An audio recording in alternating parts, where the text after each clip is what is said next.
Welcome to the ISO Show, dispelling myths and sharing tips for success to improve your business with ISO standards, with your host, Mel Blackmore.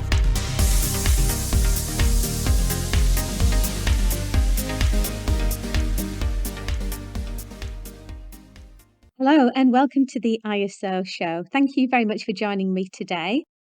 Well, today's topic is going to be covering something that everybody can relate to. Sometimes you might have things that will take you longer than you expect, either individually or members of your team might be taking longer. And then because it might be things that are just a little bit frustrating and niggling you, but those sorts of things that take all of that time do kind of eat into profitability and productivity as a business. So, we're going to be talking about one person's initiative that she's had within her organization that has completely transformed their way of working by just looking at the things that might take longer than 10 minutes to complete. So, I'm delighted to be joined by Lorna Leonard, who is the founder and director of Leonard Business Services. Welcome, Lorna. Hi, Mel. Good to be back. Yeah, Lorna, actually, for those listeners to the podcast that have been listening for some time, Lorna was a guest on the podcast back in 2020 when we were in the midst of the pandemic, and we covered a topic called Chaos to Calm, which is all about remote working, which was a fairly new thing for a lot of us back then, but it's something that we've all become accustomed to now. But Lorna, your company has grown since we last spoke. Could you just give us a bit of an update on what you do at your business and also what's happened in the last couple of years? We provide virtual finance department services to small businesses between, say, 2 to 20 million pounds. Yeah, well, I think when I spoke to you last, we probably had 4 members of staff, and now I really can't exactly remember how many people are working with us. We have 7 employees, but we work with a number of associates, so it has expanded quite a lot. And we are still completely remote, so all of that did carry on. We don't have a physical office space. Yeah, so it's just been really busy. New customers, just growing. And of course, our quality standard has helped us do that a lot. Thank you again. Oh, yes, of course. So you're certified to ISO 9001 as a business, aren't you? And just successfully completed a recertification, which is a 3-year visit, isn't it, from your certification body? Yeah, that's correct. Great. So I know that we've been working with you for some time now, Lorna. One of our consultants at Blackmores, Rachel Churchman, works in collaboration with you. And so I think it's only a couple of times a year, isn't it? It's not that often. But a few months ago, Rachel mentioned to me that she was blown away by a very simple but very impactful initiative that you have literally just initiated within your organisation. And she mentioned it to me. She thought that it would be a great topic for conversation on the podcast and that others would be interested in this. And so, yeah, thanks very much, Lorna, for coming onto the podcast today, just to share with us a bit of an insight into the initiative and the impact that it's had on the business. So, yeah, first of all, Lorna, if you could just explain to me the challenge that you were facing with the business, and because a lot of businesses will resonate this is common in all businesses. Yeah, so as you said before, we have grown quite a lot, and that changes my role within the business, but also others within the business. There is a different dynamic. I can no longer be the exact hands-on coalface every single day, because I'd need to duplicate myself several times in order to achieve that. So I started to notice that, perhaps things were, we were missing a few steps and what have you. And I was really keen to nip that in the bud before anything happened. And obviously also, as we've come out the back of the pandemic, the resource market is quite a tight one, and we are quite particular about the skill set that we need for our team. It's not your average accountancy member of staff we need. And so I also needed to see a way that we could continue to grow and without having to resource it by new heads that were difficult to find. So I started to look at different ways of our processes, because when it's all said and done, I think one of the very, very first things that Rachel ever taught me was nothing is ever down to human error. Something always comes down to a process. So I thought to myself, I will look at the processes and see what is no longer fit for purpose, or where things have got a little bit tardy or what have you. And I started to find, rather than anything slipping, that volumes of things were creating like little bubbles of, I would call, non-efficient ways of doing things, but they were fitting into a 10-15 minute slots every month. So members of staff were finding them frustrating to do, but they were over quickly, so they were out of sight and out of mind quickly too. So no one really ever focused on doing anything about the root cause of the initial frustration and obviously the time that it caused. So I decided to focus in on, 10 minutes a day. There are so many cliched sayings out there, taking dolly steps, etc. It's the same thing, eating an elephant in bits, instead of all at once. It's the same process, but what I decided to do was make a log of it and speak to all the staff and get onto the table all the things that were really niggling at them, but they never got round to doing them. And we ended up with quite a long list. I actually put it on our intranet and encouraged everybody to fill it in. And I drew a line in the sand of the 31st of May, not to ring fence the project, but just to sort of like take a snapshot as to how we've improved, to take the issues on that date and then improve them, and then let people to continue to update that going forwards.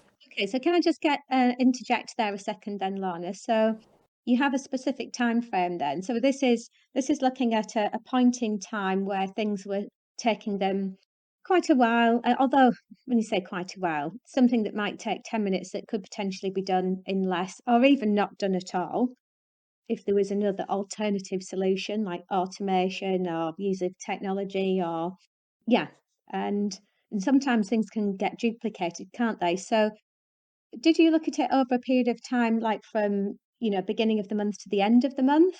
Or what was the kind of your criteria there? No, like I say, what I did was I encouraged the staff to basically get things off their chest, and no matter how small, to log it all. Yeah. But I did draw a line in the sand as to the, where I was going to take a snapshot at the end of May. And because in order to measure it, I have to be able to see how things have improved or not, as the case may be. And whilst I wanted to encourage it to be a permanent part of our culture, unless you take points in time, you can't really see how you've done. So I'd put this line in the sand of the 31st of May and say, right, okay, I'm going to take a snapshot of the list at that point, and then you just carry on adding to it. Okay. And I'll come away and see what we can do about what was on that list at the 31st of May. Okay. So then come to the 31st of May. What sort of things, if you don't mind me asking, were on that list that were niggling people, that were frustrations that might take longer than they would like to spend on that particular task? I think almost everything on the list was as a result of some sort of blip in the way systems talk to one another. So it may be that we had a particular expenses system that a customer used, but it didn't interact with their accounting system, for example, and there was an activity that had to take place in between, which was annoying and time consuming. That was manual, for example. In fact, every single one was about the ability of systems to talk to other systems. Everything that was on that list was some sort of bridging activity between different systems in one way or another. So I guess as part of this exercise, it's looking at the root cause, isn't it? It's not just what is taking us the time, it's why is it taking us more time, and why is it a manual intervention when it could be automated? Absolutely, absolutely. And what we did at the same time is we estimated in minutes how much time each of these tasks that we were doing that we would rather have reduced or removed entirely, how much it was taking up. And we also took into consideration if it was a task that affected more than one member of staff. So, because some of these things, as I say, they were system integration things, and it might be that more than one of our customers and therefore more than one of our staff is experiencing the same thing. We also put how many people it would save the time for. So if it was 10 minutes for 4 people, it's like 40 minutes potential saving. So we put that all into a basic spreadsheet and then added up and basically converted it into hours. And in May, I think the total number of hours that was potential for us to save at that point was 54 hours. I mean, it was a staggering amount of hours. Wow. That let's just repeat that. 54 hours. So 54 hours. I mean, bear in mind this is obviously 7 employees, and I know that you have a number of associates, but that is quite significant. That is 8 days, isn't it? That is 8 full working days of time that could be spent within a month. That is phenomenal for you to be able to identify that as an opportunity for improvement. That is quite significant. In fact, it's potentially a part-time role, isn't it? It is. It's pretty much equivalent to the sort of part-time roles that make up most of my employed staff. It's like an extra head to our business. Yeah, that's amazing, isn't it? So, and I think it's great that you've got everybody involved in this process as well, because I think with obviously for those listeners that have got ISO 9001 or any of the other ISO standards, typically there is a requirement for dealing with non-conformities.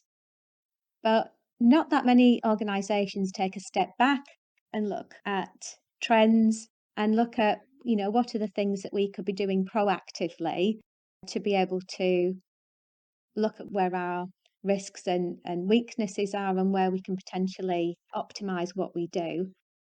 And it doesn't mean to say that you're doing anything bad, it's just that it's taking time, that's all. But time is money. And especially for a dynamic business that's growing rapidly as your company is, Lorna, as well, it can make quite a significant difference. And also in terms of service delivery times as well and efficiency for clients. Yeah, exactly. And also, the more that we can make into flowable processes, i.e. without these manual interventions, the better it is in terms of training staff and, removing opportunities for error, that sort of stuff. It's all really important. Like I say, it was so important, the findings of which was a bit of a bee in my bonnet, I have to admit, to start off with. Actually, I realised how massive it could be, and I basically created an objective in my ISO to look at this efficiency and drive it even further. But the first part of it is where we are at the moment, which is where we identified the potential savings, and then we are now developing solutions to those savings. And basically it will be a circular thing every so often where we then go back and take a snapshot of the list again and decide what we can do, how we can save on that list, and just keep it regularly flowing through our business. Mm. And how did your employees feel about this initiative? What was their initial feedback when you asked them to start logging these different issues and things that could potentially save time? It's interesting actually, because it was a bit like pulling teeth to start off with. I literally had to extract these things because I think people thought that they shouldn't be taking this time, and somehow it was negative to their own performance that they were doing this extra work. So I did actually have to sit there like literally on one-to-ones and pull out these things from them, get them on the log. What actually flipped the difference was when I started to solve some of these problems. So I almost had to prove that I wasn't completely doolally in what I was doing, and that, once I knew about them, that we could actually, I was prepared to invest in the tools to make their lives better. And, since I've done that a few times and people can genuinely see the difference, it has taken on a bit of a life of its own, and it's becoming perpetual, So I even got a kudos. We use a perks in our business, the little sort of benefits thing, and you can send your staff kudos. And I actually got kudos from one of the staff for actually solving one of these problems, which I thought was kind of cute. They said, thank you for making my life better. That was kind of nice. But yeah, for me, it's just, people's lives, you spend a lot of time at work and it's just too long to spend doing stuff that you don't have to. And especially in the business that we're at, we're looking to add value to our customers. So the more time we have to do that and the less time we have to do with these annoying things, the better quality of service we can deliver to them. So it's just a kind of a no-brainer. But it wasn't initially thought. I think because they were so small, they couldn't really comprehend how it would make a difference. I think that's really interesting. I think it's those small things add up, though.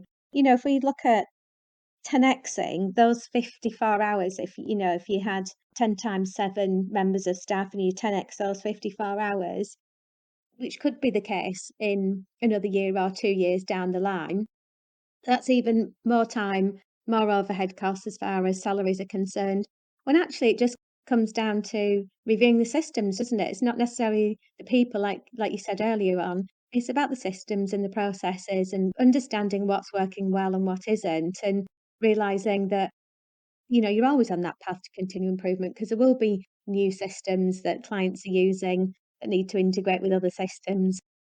And it's not just to accept the status quo, is it? That, oh, well, these things just take a long time and these are just frustrations that we have to put up with. Well, actually, no, you've kind of proven that when you look into it, you don't need to, do you? You can actually avoid them. Yeah, and I think some of it is about accepting the things that you can't change. So Mm. after the snapshot and we got into the sort of like, let's see what we can actually do about some of these things, there was 2 things. One, I learned that it's potentially only the tip of the iceberg. So I've got an example where a customer is using an expenses app that didn't integrate with their accounting system. And that's fine. It had to have a manual journal, but getting to the stage where a manual journal was possible was a pain, and it came on the list. And it, I spent 15 minutes with a member of staff and the people from the app support team, and we managed to resolve her issue by customizing a report. So that was great. Her saving was made.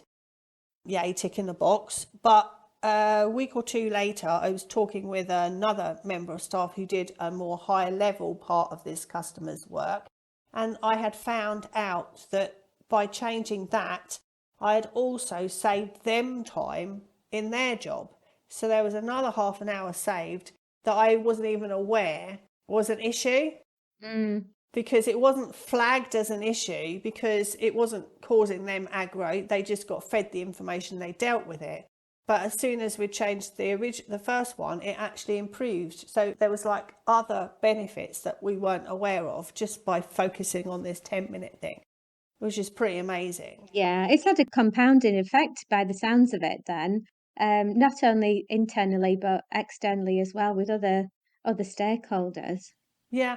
And then, like I say, there were other things on it which I knew it's going to save a lot of time, but it's not something I can change at this precise moment in time. But the benefit of looking at it is that I've found that the resolution that we require is on the roadmap of the service we're looking at. And so I know that there's an end in sight to that. I just can't deal with it. There's nothing I can do to improve that right now, but I do know the solution is on its way. So that means I just have to wait for that. I don't have to reinvent the wheel, change systems, what have you, to get a solution that works. So, it works both ways. You can't sit there and expect it on the list, you're going to fix everything. But at least if you're aware of it, you can keep it monitored and see if it's becoming a bigger problem or whether or not it's getting smaller. Yeah. So were there any other types of solutions that you found then? So I think you mentioned about automation being one of them, certain things that you've identified, but it's out of your control at the moment, but you can monitor the situation. But were there any other solutions, like, I don't know, outsourcing or anything else like that?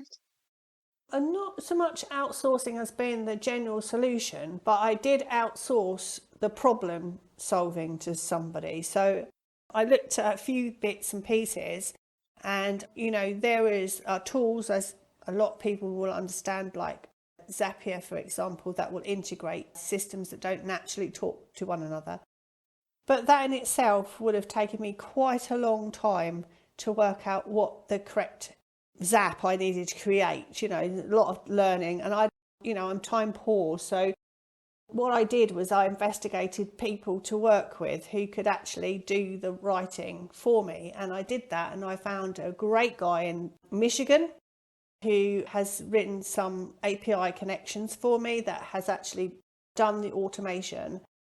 And now, every time I come up with something, I go and speak to him, and he will tell me if it's possible or not. And not everything is possible for them to do. There has to be a trigger. And if there's not an easily identifiable trigger for something, he can't do anything about it.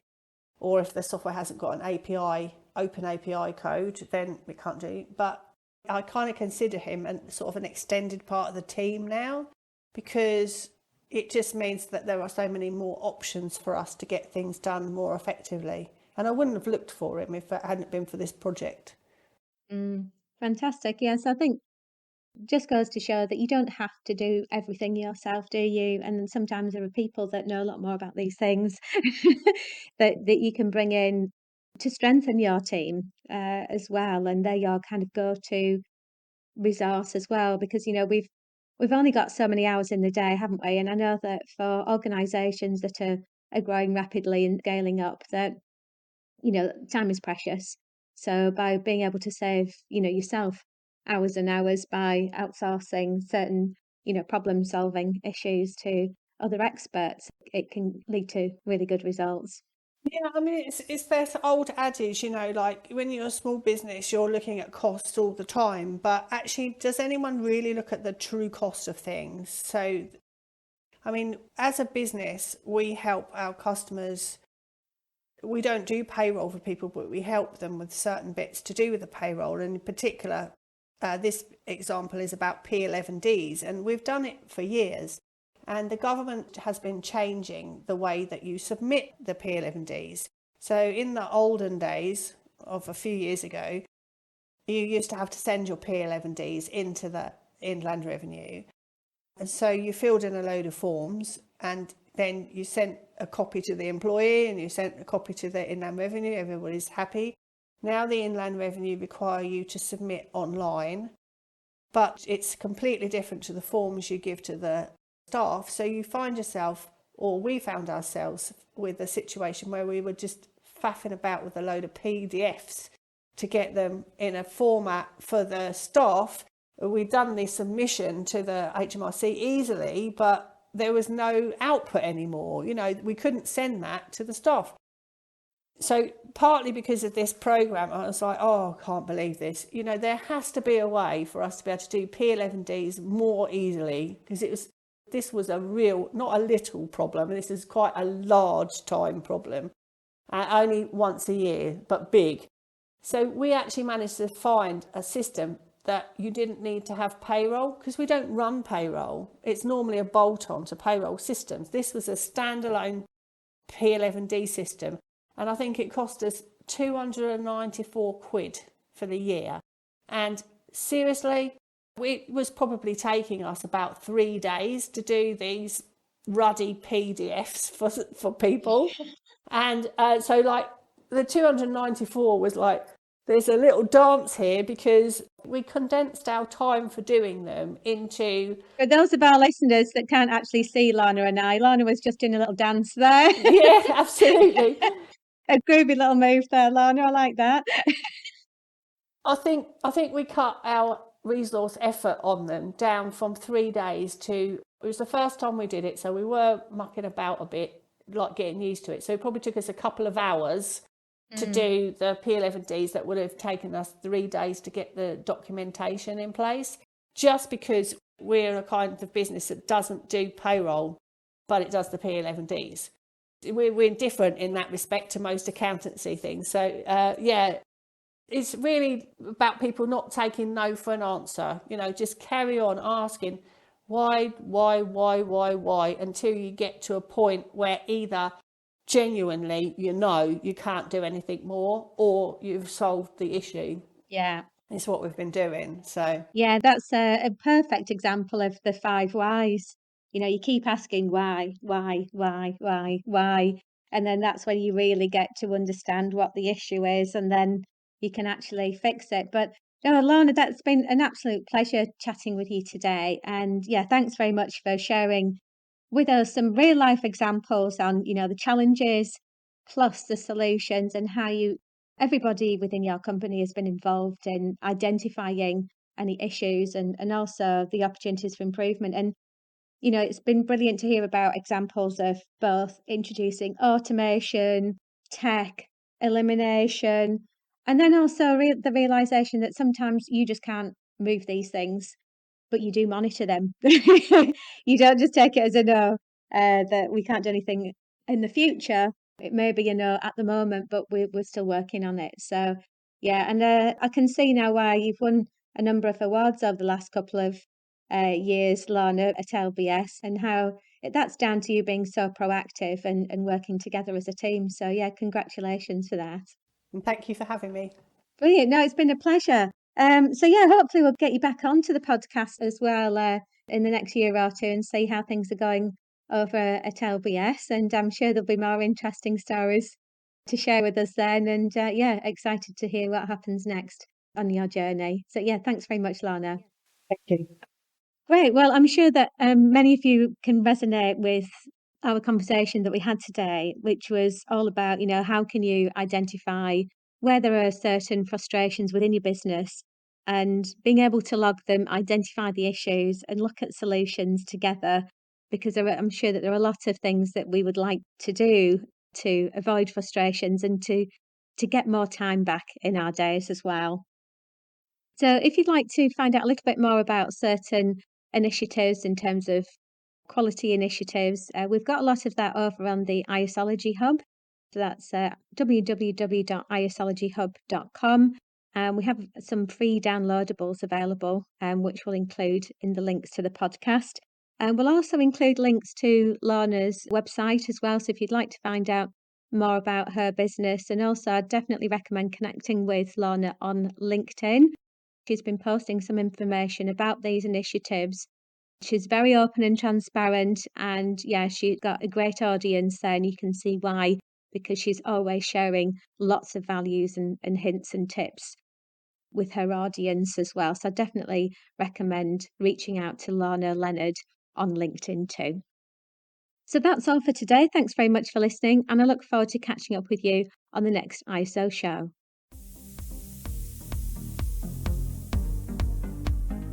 Looking to use ISO standards to drive better business practice? Contact us at blackmoresuk.com to access further information and book your free 15-minute call.